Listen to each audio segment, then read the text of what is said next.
자, 그러면 이제 창덕 지하 교회당 사건에 대해서 말씀드리겠습니다. 자, 북한에는 제가 이거 다른 데서도 있을 거예요. 뭐 여러 기사에도 있을 거고, 여러 영상 자료도 있습니다. 근데 뭐 이만갑이라든지 모란봉 이런 데서는 안 내보내더라고요. 이야기를 했는데 네, 그냥 개인 유튜브라든지 그런 데서 있는데, 제가 이거뿐만이 아니고 제가 성락성결교회 거기 가지고 이제 통일복음이라는 거를 했어요. 2021년도에.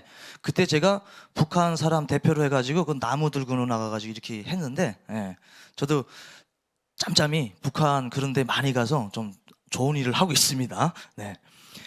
제가 죄진 게 하도 많아가지고요. 그렇다고 저는 뭐 사람 막 이렇게 하거나 그러진 않았습니다. 탄압하거나. 이 교회 사건은 제가 이제 보위부에 가면 기요실이라고 있습니다. 기요실이라면 어떤 곳이냐면 이제 극비, 뭐 비밀 자료들 보관하는 것입니다. 대내 하남 이렇게 해가지고 밖에 반출이 안 돼요. 그냥 안에서만 열람할 수 있습니다. 저도 이 창덕 지하교회당 사건이라는 걸 아버님한테 들었던 적이 있어요. 이 사건이 하루 이틀에 끝난 사건이 아니기 때문에요. 이거 거의나 한 6년? 2007년부터 2012년까지 김정은 집권 시기까지 일어난 사건입니다.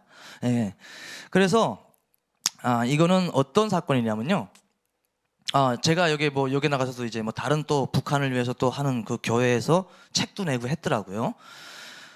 김정일 시대 때 이게 발각이 됐습니다. 제가 아까 말씀드렸지만 정보원에 의해서 보위원 한 명이 700명, 1,500명을 볼 수가 없습니다. 그렇기 때문에 정보원, 협조원과 협력을 해서 하는 거죠.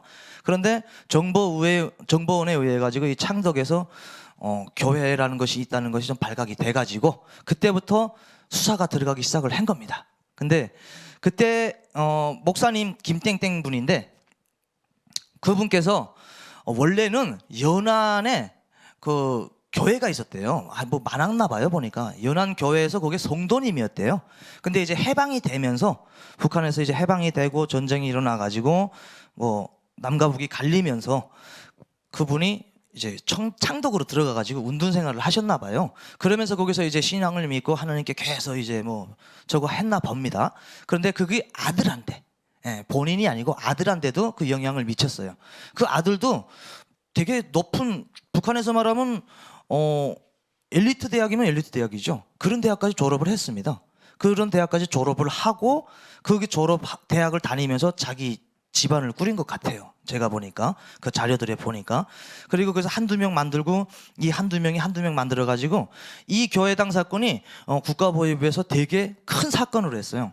이제 언젠가는 통일이 되면은 이 자료를 보실 겁니다. 실제 왜 큰 사건이었냐면, 일반적으로 교회, 지하 교회는 한 곳, 뭐 그리고 또 뭐 가족별로 이렇게 몇몇이 합니다. 근데 이 교회는 그게 아니고 전국적으로 퍼져 있었어요. 전국적으로. 이 교회는 전국적으로 퍼져 있어요. 그렇기 때문에 이 교회 사건을 6년, 7년 동안 한 게 바로 이런 것 때문에 그럽니다.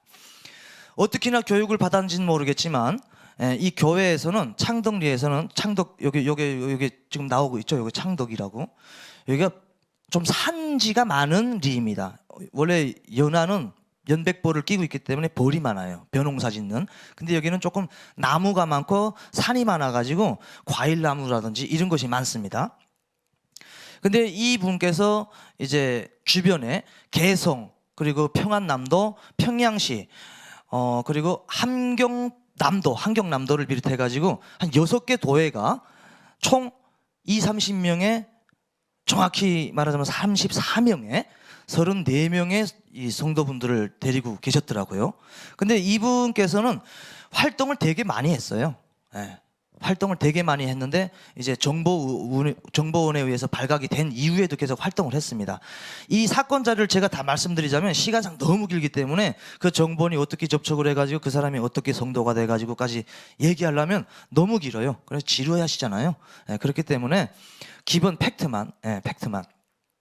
이 정보원이 성도가 됩니다. 거기에 2년이라는 시간이 걸쳐가지고, 원래 사실은 바로 치려고 했댔어요. 그냥 바로 잡자고 했댔는데, 이 정보원에 보낸 쪽지에 보면은 이건 한두 명이 아닌 것 같다 라는 이런 것이 있었습니다. 그래서 그때 당시 창덕보위원 이름이 무슨 철금이었는데, 내 수첩에는 있습니다. 까먹을까 봐 다 적어놨는데, 그 보위원이 이제 상급 조직에 보고를 한 거죠. 그래서 이 사건이 6년 동안 진행이 됐는데 결론적으로 말씀드리자면은 이분께서는 25일 2012년 12월 25일에 체포되셨습니다. 예.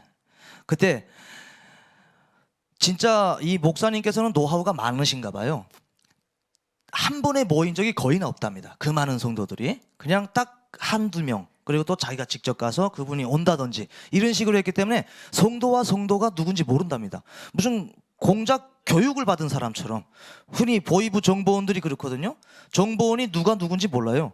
내가 정보원이지만 이 사람도 정보원이에요. 근데 서로 갔다가 말합니다. 이것처럼 서로 모르게 해놓은 것 같아요. 그래서 이렇게 오랫동안 이렇게 이 하나님의 저 성경이 이렇게 퍼지게끔 했나 봅니다. 근데 이제 그때가 뭐 어떤 계기를 통해 가지고 12월 25일 창덕리 이 목사님네 집에 모이게 됐대요. 근데 모이면은 한둘이 모이더라도 가장 중요한 게 이제 김씨 초상화 있잖아요. 김씨 사진 그거를 내리고, 그거 발견도 사실은 그래서 된 겁니다. 예.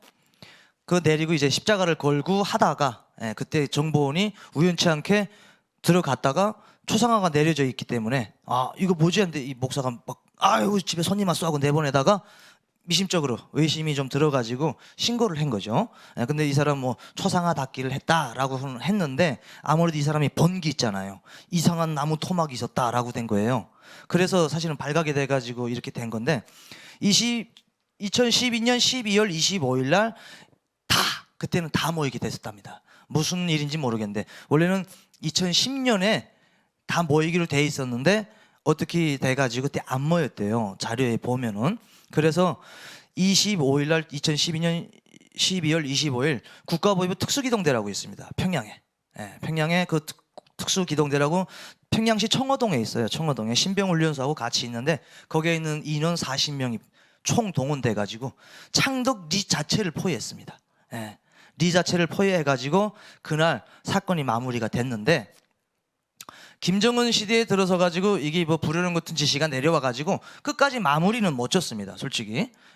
마무리를 뭐가 못 졌냐면요, 그분께 전달하던 돈이라든지 성경책은 어디서 왔는지 그걸 아직 못 찾았어요. 중간에서 김정은의 지시가 하도 내려오기 때문에 그냥 여기서 마무리 진 거예요. 그냥 목사님을 비롯한 몇몇 분들을 34분에 그냥 잡는 것으로 끝났습니다.